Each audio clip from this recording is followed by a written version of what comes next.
संतांचे राज्य, उद्योगधंद्याचे राज्य, सहकाराचे राज्य, कामगारांचे राज्य, शेतकऱ्याचे राज्य असं आहे आपलं महाराष्ट्र राज्य. हे महाराष्ट्र राज्य आता सज्ज होतंय शिवरायांच्या स्वप्नातील स्वराज्य म्हणून आपली ओळख निर्माण करण्यासाठी. महाराष्ट्राला नेतृत्व लाभलंय दूरदृष्टीचे, अभ्यासक, महत्वाकांक्षी आणि उमद्या व्यक्तिमत्वाचे धनी माननीय मुख्यमंत्री देवेंद्र फडणवीस यांचे. माहिती तंत्रज्ञानाच्या युगात जलद व तत्पर सेवा देण्यासाठी प्रतिबद्ध महाराष्ट्र शासन सादर करीत आहे महाराष्ट्राच्या नागरिकांसाठी त्यांचं स्वतःचं व हक्काचं असं आपले सरकार पोर्टल. सर्वसामान्य नागरिक आणि शासन यांच्यातील दुवा असणारे आपले सरकार पोर्टल. ग्रामीण शहरी, शिक्षित अशिक्षित, पुरुष स्त्री, तरुण वृद्ध असे सर्व भेद मिटवणारे आणि समानता प्रस्थापित करणारे असे हे पोर्टल आहे. राज्याच्या कानाकोपऱ्यातून नागरिकांना त्यांच्या कामासाठी आता मंत्रालयात येण्याची गरज नसणार. नागरिकांचा वेळ, श्रम आणि पैसा या सर्वच गोष्टींची बचत होईल.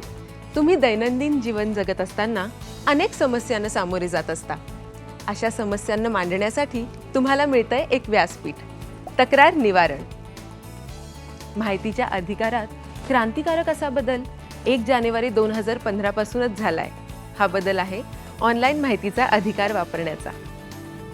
शासनामध्ये तुम्ही आता थेट सहभागी होऊ शकता. होय, तुम्ही शासनाला सल्ला देऊ शकता सहयोगच्या माध्यमातून. ही तिहेरी किमया घडवणारे हे पोर्टल म्हणजे अगदी जादूच आहे. खरंच जादू म्हणजे मॅजिक. अर्थात Maharashtra state application for grievance information and collaboration. ही जादू तुम्ही सुद्धा करू शकता. कशी? चला पाहूया. तक्रार कोणाकडे करावी, कशी करावी, तक्रारीचा पाठपुरावा कसा करावा, या प्रश्नांचं उत्तर आहे तुमचं एक क्लिक. हे आहे तक्रार निवारणचे होम पेज. या होम पेजची भाषा बदलण्याचे स्वातंत्र्य तुम्हालाच दिलंय. महाराष्ट्रातील नागरिकांच्या तक्रारी निवारणाकरिताचे व्यासपीठ हा दृष्टिकोन. तक्रार निवारण कशा प्रकारे आणि किती कालावधीत केला जाईल याबद्दलची प्रक्रिया, तुमच्या प्रतिसादाची सुद्धा होणार नोंद. आता पाहूयात प्रत्यक्षात तक्रार कशी नोंदवता येईल. अगदी सहज आणि सुरक्षितरित्या तुम्हाला इथे लॉग इन करायचं आहे. मित्रांनो, या पेजवर तुम्हाला तुमचा मोबाईल क्रमांक आणि ईमेल ID नोंदवायचा आहे. हे नोंदवून व्हेरीफायवर क्लिक करताच वन टाइम पासवर्ड म्हणजेच OTPची विचारणा करणारे स्क्रीन तुमच्या समोर येईल. हा OTP तुम्हाला SMS द्वारे आणि ईमेलद्वारे प्राप्त होईल. हा OTP टाईप करून पुन्हा एकदा व्हेरीफायवर क्लिक करावे. तुमच्या ईमेल ID मध्ये असलेले नाव वरती झळकणार. लॉग इन झाल्यानंतर आपण आपल्या प्रोफाईलमध्ये हवे ते नाव नमूद करू शकता. यानंतर शासनाच्या ज्या विभागाअंतर्गत आपल्याला तक्रार नोंदवायची असेल त्याची निवड करावी. या विभागात जर काही इतर उपविभाग असतील तर त्याचीही निवड करता येईल. आणि या चौकटीत आपल्याला आपली तक्रार जास्तीत जास्त 500 शब्दात नोंदवता येईल. इथे आपणास हा जो कोड दिसत आहे तो टाईप करून सेव्हवर क्लिक करावे. आपली तक्रार यशस्वीरित्या नोंदवण्यात आली आहे असा संदेश तुम्हाला इथे दिसेल. यानंतर स्क्रीनवर तुम्हाला तुमच्या तक्रारीचा एक टोकन ID देण्यात येईल. हाच टोकन ID तुमच्या मोबाईलवर आणि ईमेलवर पाठवण्यात सुद्धा येईल. तसंच PDF स्वरूपात असणारी ही पावती तुम्हाला इथे डाउनलोड करता येईल. या टॅब अंतर्गत तुमच्या तक्रारींचा स्टेटस तुम्हाला पाहता येईल. जर तुम्ही एकापेक्षा जास्त तक्रारी नोंदवल्या असतील तर विशिष्ट टोकन ID वापरून तुम्ही एकेका तक्रारींचा स्टेटस पाहू शकता. ज्या तक्रारींअंतर्गत प्रक्रिया सुरू आहे त्याचे स्टेटस इन प्रोग्रेस असे येईल. नेमकी कोणती प्रक्रिया सुरू आहे किंवा तुमची तक्रार अन्य विभागाकडे जर पाठवण्यात आली आहे हेही तुम्हाला इथे कळणार हे विशेष. याखेरीज निवारण झालेल्या तक्रारींसाठी रिझॉल्व्ह असे स्टेटस येईल.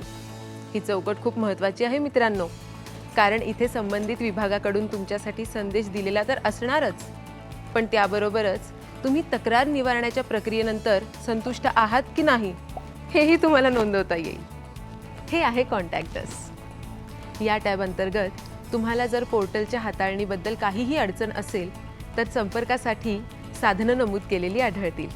मित्रांनो, मतदानाच्या अधिकारानंतरचा सर्वात महत्त्वाचा आणि नावाजलेला अधिकार म्हणजे माहितीचा अधिकार.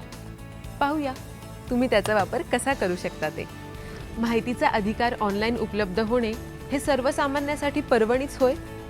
या अधिकाराचा वापर यामुळे आणखीनच वाढणार यात शंका नाही. आता तुम्ही माहितीच्या अधिकाराची फी सुद्धा ऑनलाईन भरू शकता.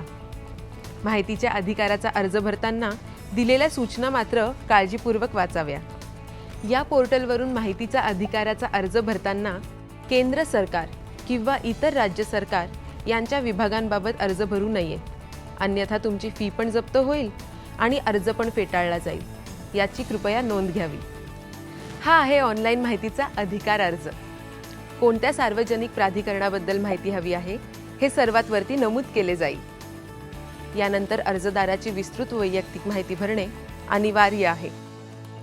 या चौकटीत आपल्याला हव्या असलेल्या माहितीबद्दल जास्तीत जास्त 150 शब्दात मजकूर लिहावा. आपणास काही कागदपत्रे जोडावयाची असल्यास ती आपण इथे जोडू शकता. या रकान्यावरती जो सिक्युरिटी कोड आहे तो या रकान्यात टाईप करावा आणि सबमिटवर क्लिक करावे. यानंतर तुम्हाला पेमेंट गेटवेकडे रिडायरेक्ट करण्यात येईल.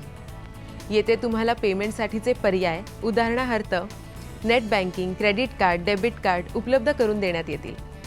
येथे तुम्ही तपशीलवार माहितीची आणि प्रक्रियेची शहानिशा करू शकता. सर्व नोंद बरोबर असल्यास तुम्ही आपली स्वीकृती देऊ शकता. माहितीच्या अधिकाराचा फर्स्ट अपीलचा फॉर्म भरताना आधी नोंदणी क्रमांक भरावा. यानंतर अनुक्रमे ईमेल ID, सिक्युरिटी कोड भरून सबमिटवर क्लिक करावे. काही चूक झाल्यास तुम्ही रिसेटचा पर्याय सुद्धा निवडू शकता. आपला अर्ज सध्या कुठे आहे हा प्रश्न नेहमीच आपल्याला पडतो. व्ह्यू स्टेटसमध्ये जाऊन तुम्ही तुमच्या अर्जाची सद्यस्थिती तपासू शकता. FAQ मध्ये जाऊन तुम्ही वारंवार विचारण्यात येणाऱ्या प्रश्नांची उत्तरे सुद्धा मिळवू शकता. या संदर्भात अधिक माहिती हवी असल्यास कॉन्टॅक्ट अस या टॅब अंतर्गत संपर्क साधनांची माहिती मिळेल. ईमेल आणि फोन हे दोन्ही पर्याय तुमच्यासाठी स्क्रीनवर उपलब्ध आहेत.